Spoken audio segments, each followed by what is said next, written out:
Ал енді қыздар, студияға барамыз. Студияны ашқан кезде астында Home Project, Cities Domains деп тұрады, иә. Бізге көбіне Project деген керек болады. Біздің проекттеріміз осы жерде сақталып тұрады.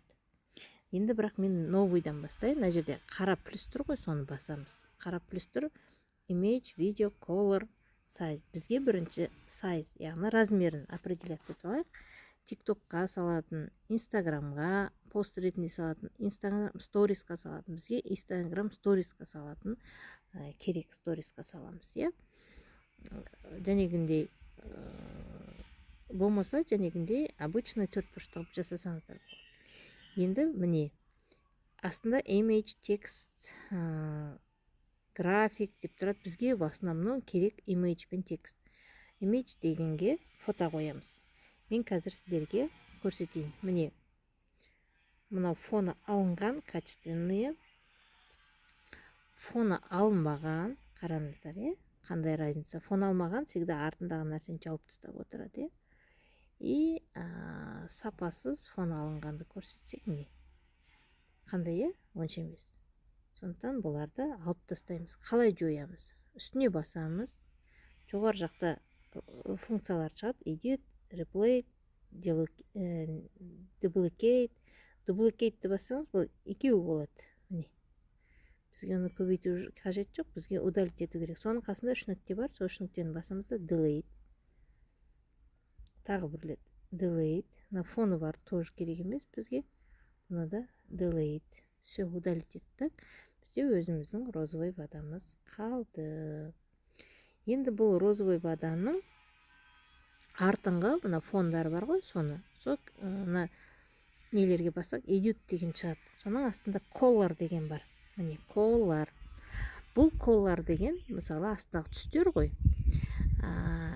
Қасында көрдіңіздер ма? Қызыл, жасыл, көк тұр, иә. Соны бүйтіп бассаңыздар, түстер шығады. Бүйтіп, мысалы, фондарын, артқы фондарын ауыстырсаңыздар болады. Но мен ол фонды емес, мен сіздерге қазір басқалай фон. Мына жерде, міне, пипетканың суреті сияқты, тамшы сияқты, соны аласыздар да, өзінің мына продукциядағы бар цветтерді қолданамыз. Сол кезде сіздің продукцияңыз әдемі болады. Фоны бір-бірімен сочетаться етеді. Бір-екі қана цвет. Қараңыздар, розаның цветі қандай, бледный розовый. Мынаның астында плюс деген бар, соны басып қоямыз. Енді мына жерде темный розовый тұр, міне. Вот, соны да басып қоямыз. Енді мына жасыл бар, жасыл жапырақтар, иә. Вот, не, жасыл жапыраққа келеміз де, тоже астын басып қоямыз. Тағандай бледный, нанын да басып қойсақ болады. Потемнее жасыл бар ма? Потемнее. Вот, иә. Все. Енді қарасаңыздар, мысалы, цветтерді колорда, міне біздің өзіміздің қалаған цветтеріміз шықты. И давайте фонды жасыл қылып қалдырсақ, давайте бледный розовый қалдырайық, әдемі болып тұрсын. Енді текст жазамыз. Текстке роза суы деп жазсаңыздар болады. Болмаса сайттан алсаңыздар да болады. Раушан суы. Мен сайттан алып жазайын. Сайттан орысша қазақша мысалы. Натуральная вода.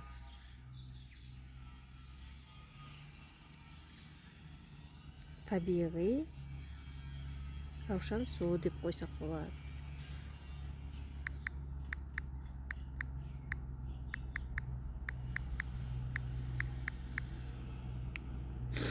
Орысша жазсаңыздар да болады. Все. Міне. Но бұл кішкене нелерін ауыстырайық. Міне көрдіңіздер ма? Жан-жақтарына қозғасаңыздар астында. Маған негіз осы Next Lab Family деген ұнайды. Жанына бүйтіп қойсаңыздар болады. Чұқып үйреніп аласыздар, жарайды ма? Все. Аппақ жазылған, жақсы. Енді тағы не қоямыз? оған тағы да текст қоямыз. Міне табиғи раушан суының барлық түрлері жарамды деген бар ғой. Соны копировать етіп алайық. Бұны бөлек-бөлек қойсаңыздар да болады. Әрқайсысын бөлек-бөлек қойсаңыздар да болады. Керек жоғын удалить етіп тастаймыз. Вот, пожалуйста. Енді бұны түзетуіміз керек. Стайлға барамыз, бір жақ шетіне.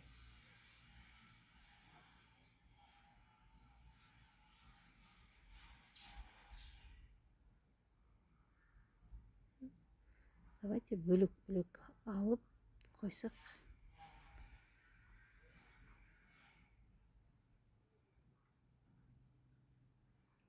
Бөлек-бөлек қойған кезде бұны выделять етіп аласыздар. Вырезать етесіздер, сонда біреу ғана қалады.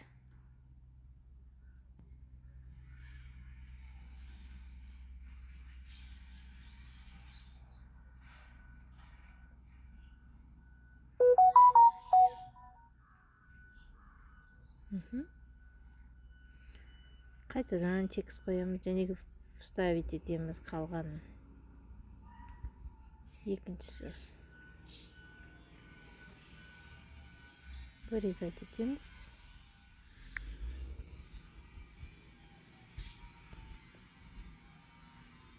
Жетілген теріні жақсартады дейді.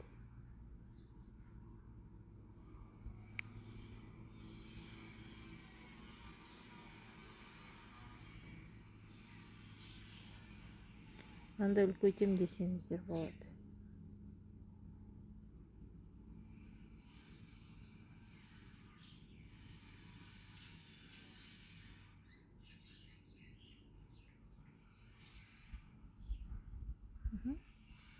Үшіншісін қойсақ болады.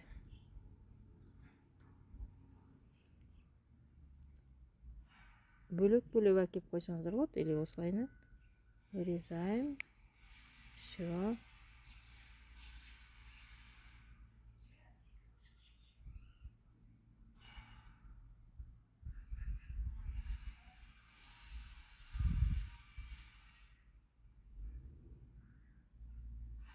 Өздеріңізге қалай ыңғайлы, солай жасасаңыздар болады. Бәрін подряд бір бетке қойсаңыздар да болады. Мен бәрін жазбаймын, бір-екеуін ғана жазам десеңіздер де болады.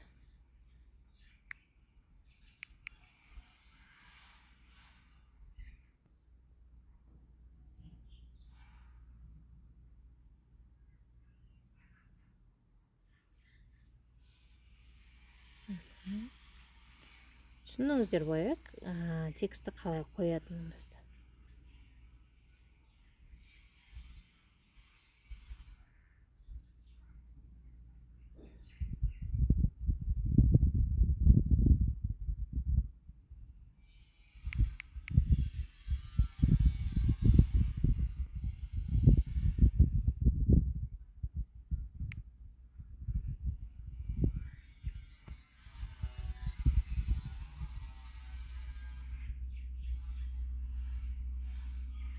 Егер бұл функция нелері көп екен,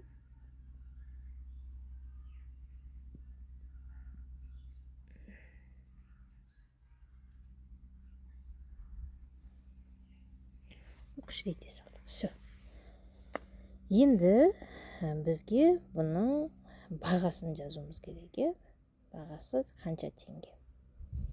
Оны біз каталогқа барып қараймыз. Каталогта неше теңге деп тұр бұл бізде. Розовая воданың бағасы 4200 теңге, 7 балл береді, яғни текст. Каталог бағасы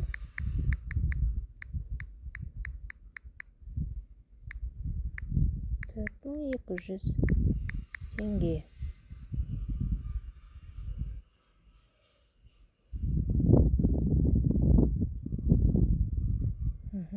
Цветін өзгертеміз. Можно бағанағы нені жазуға болады, жасыл. Ну, давайте қара тұрсын. каталог бағасы. Енді консультант бағасы,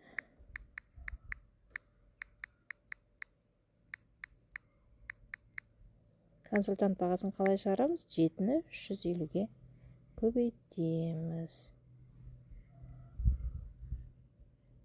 Калькулятормен қатесіз болсын. Балды 7 көбейтеміз 350-ге. 7 көбейтеміз 350-ге. 2,5 теңге деп жазамыз. 500.